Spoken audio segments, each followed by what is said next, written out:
नमस्ते बच्चों। आज की व्याकरण क्लास में आप सभी बच्चों का स्वागत है। चलिए हम अपनी व्याकरण क्लास स्टार्ट करते हैं। अभी हमने सीखा था लट लकार, यानी कि अभी हम क्या कर रहे थे, लट लकार वर्तमान काल के धातु रूप याद कर रहे थे। कल हमने सीखा था प्रथम पुरुष किसे कहते हैं, यानी कि प्रथम पुरुष कौन है, जो हमारे समक्ष या हमारे सामने उपस्थित नहीं है, उसको कहते हैं हम प्रथम पुरुष। और जिससे हम बात करते हैं उसको कहते हैं मध्यम पुरुष, और हम स्वयं होते हैं उत्तम पुरुष। आज हम करेंगे लृट लकार।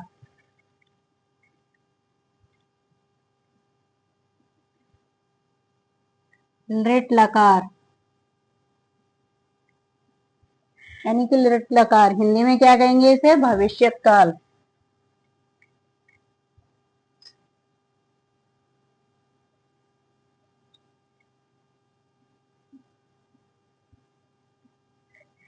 अभी तक हमने किसके रूप पढ़े थे, वर्तमान काल के। आज हम क्या सीखेंगे, भविष्यत काल। वर्तमान काल में हमने सीखा था पठ धातु। लृट लकार में भी हम सीखेंगे पठ धातु।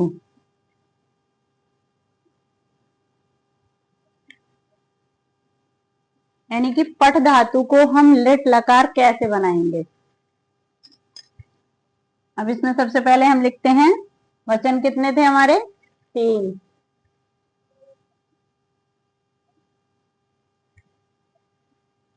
कौन कौन से हैं, एक वचन,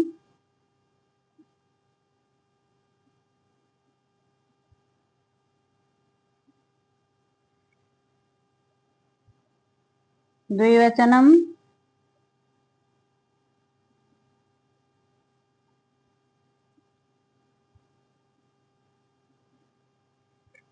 और बहुवचन।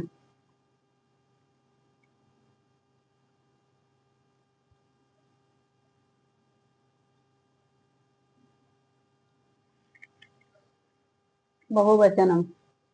अब देखिए यहाँ पे हम क्या लिखेंगे, प्रथम पुरुष।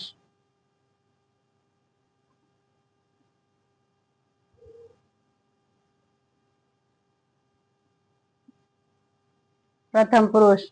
दूसरा मध्यम पुरुष।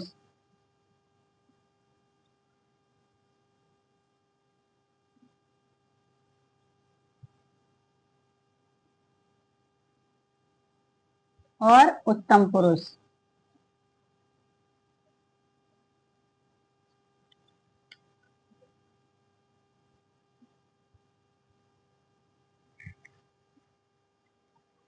उत्तम पुरुष।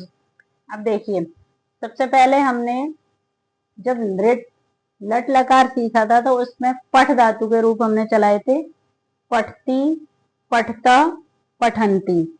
अब हम लिखेंगे लृट लकार यानी भविष्यत काल। तो कैसे लिखेंगे, अब जैसे पठती लिखा था उसी को हम क्या करेंगे, लृट लकार में पठिष्यति।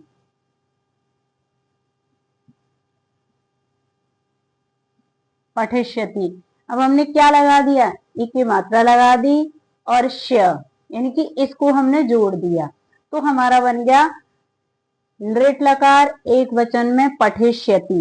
यानी कि लास्ट में हमारा वही ती रहेगा, जैसे पठती वैसे ही पठिष्यति। अब द्विवचन में हम क्या लिखेंगे, जैसे पठती लिखा था, अब द्विवचन में पठतः, तो ऐसे ही द्विवचन में पठिष्यतः। क्या आएगा द्विवचन में, पठिष्यतः। और बहुवचन में क्या था, पठती, पठता, पठंती, तो यहाँ पे आ जाएगा हमारा पठिष्यन्ति। क्या आएगा हमारा यहाँ पे, पठिष्यन्ति। तो सही बच्चों को समझ में आ गया होगा। जैसे लट लकार में हम पढ़ते हैं पठती, पठतः, पठंती, ऐसे ही लृट लकार में हम पढ़ेंगे पठिष्यति, पठिष्यतः, पठिष्यन्ति। अब मध्यम पुरुष में पठ धातु के रूप हमने क्या पढ़े थे, पठसी, पठथः, पठथ। अब यहाँ पे क्या आ जाएगा, पठिष्यसि,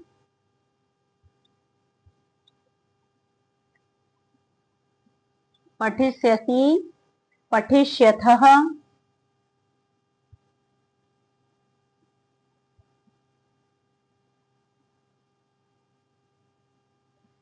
पठिष्यथः और पठिष्यथ।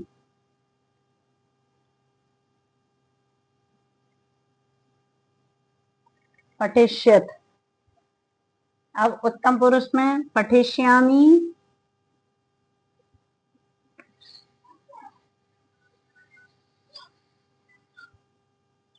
पठिष्यामि, पठिष्यावः,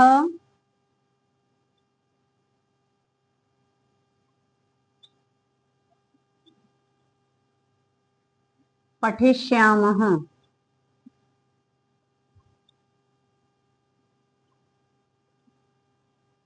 पठिष्यामः।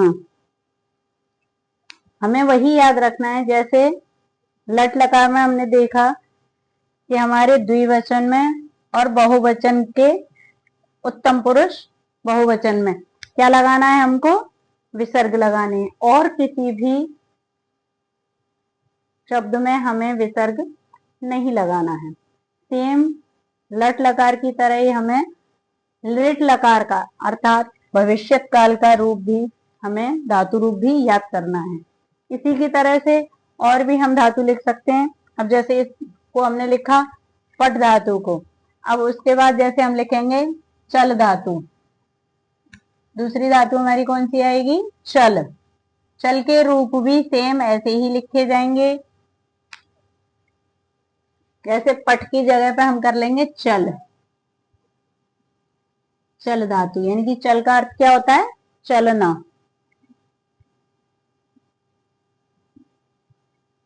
चलना। सेम पट धातु की तरह से ही हम क्या करेंगे, जैसे हमने लिखा था पठिष्यति, यहाँ लिखे देंगे हम चलिष्यति। चलिष्यति यानी कि सब में हम क्या करेंगे, चल ही लिख देंगे।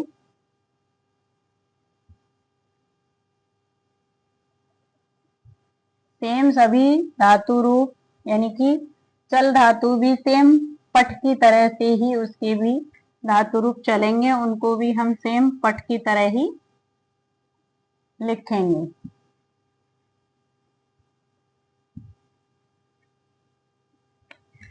ठीक है, क्या लिखेंगे, चलिष्यति, यहाँ आ जाएगा चलिष्यतः और चलिष्यन्ति, यहाँ चलिष्यथ, चलिष्यसि, चलिष्यथ, चलिष्यथ और चलिष्यामि, चलिष्याव, चलिष्यामः।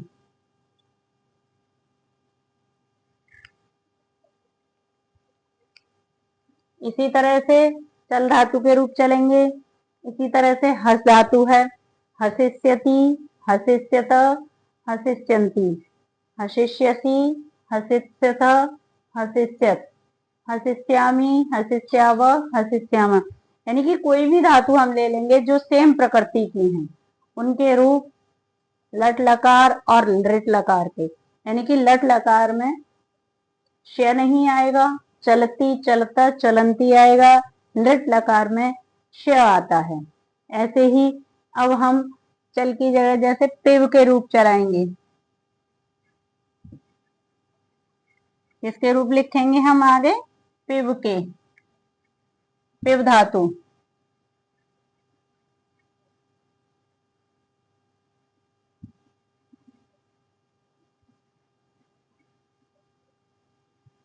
अभी हमने क्या क्या सीखा, पट धातु और चल। अब हम दूसरी नेक्स्ट धातु सीखते हैं, कौन सी, पिव। पिव माने पीना, यानी कि अब क्या पीना, पानी पीना, दूध पीना, जो भी कुछ पीने वाली चीजें हैं उसको कहते हैं हम पिव।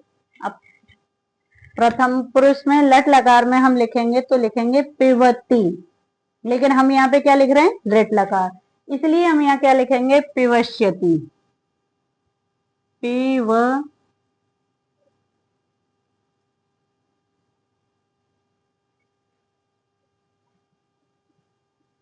पिवश्यति, पिवयिष्यति, पिवयिष्यति, पिवश्यथ,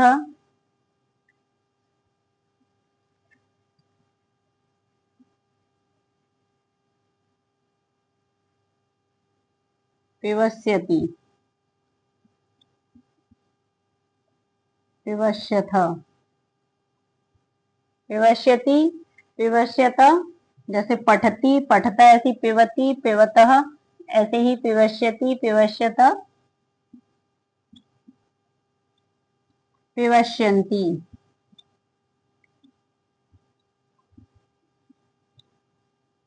पिवश्यन्ति। अब मध्यम पुरुष में क्या आता है, पिवशी, ऐसे ही आएगा पिवश्यसि,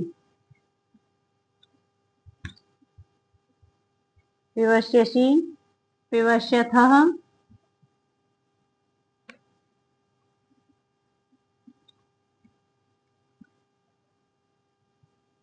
पिवश्यथः, पिवश्यथ।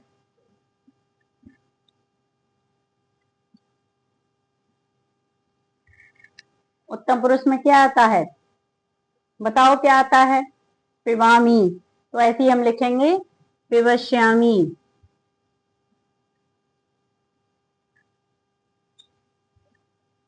और द्विवचन में पिवश्यावः,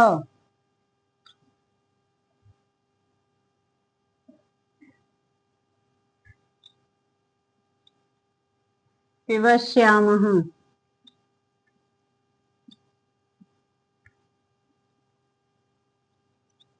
पिवश्यामः। इसी तरह से किसी भी धातु के यानी कि सेम जो प्रकृति की हैं उनके सबके रूप दृढ़ लकार में पिप धातु की तरह, चल धातु की तरह और पठ धातु की तरह ही सबके रूप चलते हैं। और इन सब की हमें आवश्यकता जब हम अनुवाद बनाएंगे, यानी कि जैसे इंग्लिश में ट्रांसलेशन करते हैं वैसे ही संस्कृत में भी हम अनुवाद बनाते हैं, उस समय हमें सभी की आवश्यकता पड़ेगी। और इन सबको आपको अच्छे से सीखना है। कोई चीज समझ में नहीं आ रही हो या अच्छे से कुछ कमी दिख रही हो तो आप कमेंट बॉक्स में लिख सकते हैं और हमारे चैनल को सब्सक्राइब, लाइक एंड शेयर कर सकते हैं। धन्यवाद। नमः संस्कृत।